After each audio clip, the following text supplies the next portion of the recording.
500,000 people.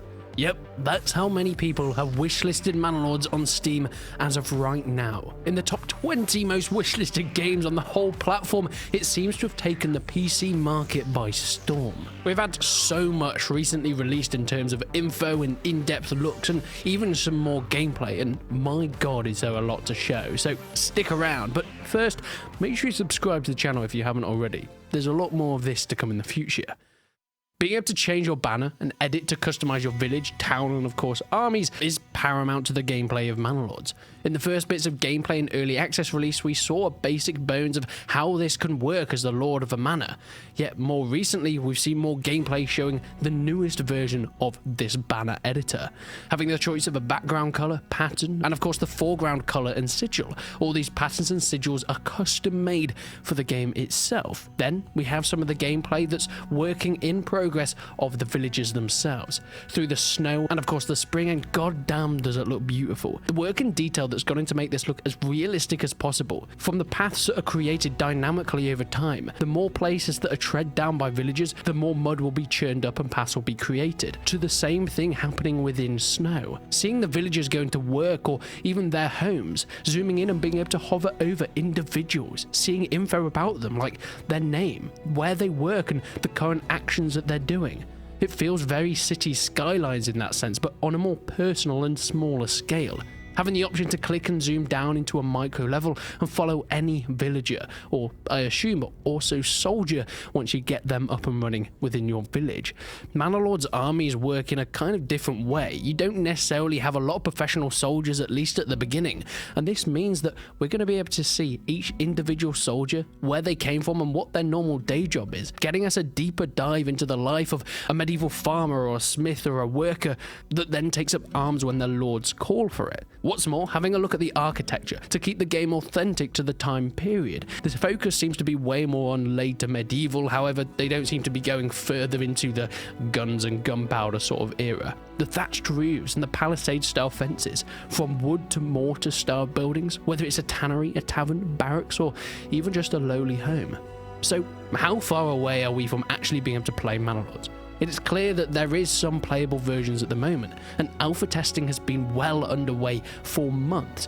Now, according to the Discord, there are a total of 23 alpha testers, all giving feedback and helping to hopefully improve the title. What's more, the developer, Slavic Magic, is constantly asking for ideas on Twitter, and this sort of takes us into the future. Manor Lords seems to be coming to a suitable point, as Slavic Magic did a poll about where would the game go after the base game is complete, moving to a different time era or even a geographical location, from Italy to France to feudal Japan to even the Romans. However, it was the earlier medieval and the Viking age that seemed to come out as the most popular. That is kind of understanding. It seems to be incredibly popular in this day and age. But because of this popularity, it has been represented so much within media, whether it is films, TV shows, or in this case games. I'd love to see some sort of difference and variety that we haven't always seen in the past. I personally would love to see ancient Rome. Then this title could really start to rival Total War.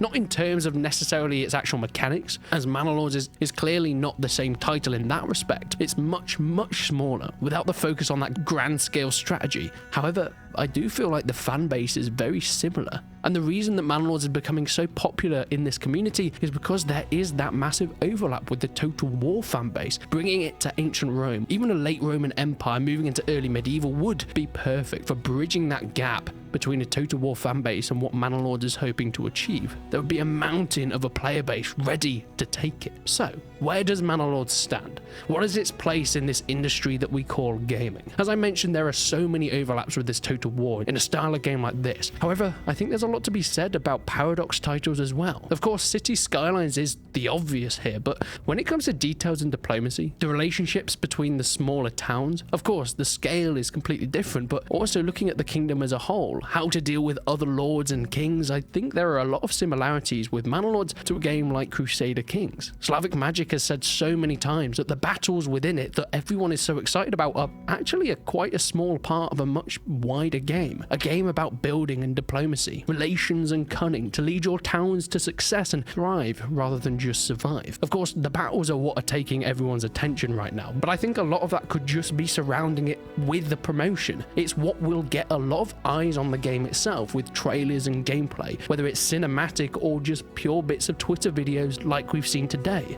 Yet when it comes to the actual game, it's going to be interesting to see how much of a big focus that's going to be on later stages of when we actually get to play it. However, there is that question about how much of effect this is going to have on something like the Total War franchise as a whole. It is without a doubt a fan base that will cross over with Manor Lords, and some of the gameplay is quite similar. We've seen some incredibly in-depth videos looking at the strategy mechanics, from waypointing soldiers to the way they fight and react in different environments, holding ground or to retreating as one, even to the point of fatigue within skirmishes, something that Total War has indeed perfected, yet has little effect on the overall campaign. Yet in Manor Lords, as the battles are much smaller, much more personal, each loss is way more substantial to the overall game. And it begs the question, could this finally be that Total War killer? Is there enough within this game to not only take over a fan base, but to try and topple Creative Assembly for that historical strategy crown?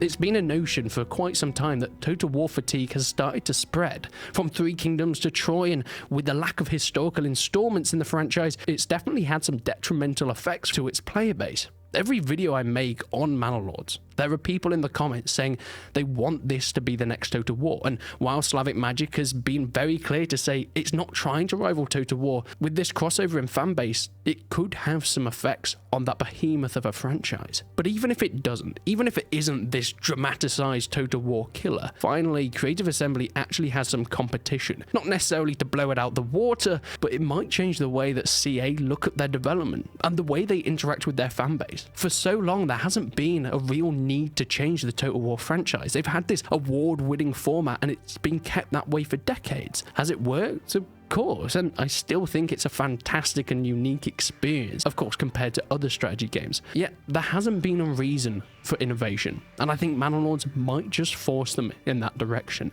When they see that a smaller, more personal title can grasp a massive fan base the way that few Total War games have done in the last few years, maybe, just maybe, we may see a shift with the approach with the behemoth and AAA giant that is Total War. Manor Lords has been showing some really interesting stuff lately. Of course, Slavic Magic is still posting on their Twitter and Discord, and once enough information is gathered, I will be making more videos. Of course, there's no point making it about every screenshot or every tiny little snippet, but when we get a decent amount of info after a few months, I will be doing more updates. So as mentioned, please stick around to the channel for that. But leave a like on the video if you enjoyed it. Leave a dislike if you didn't.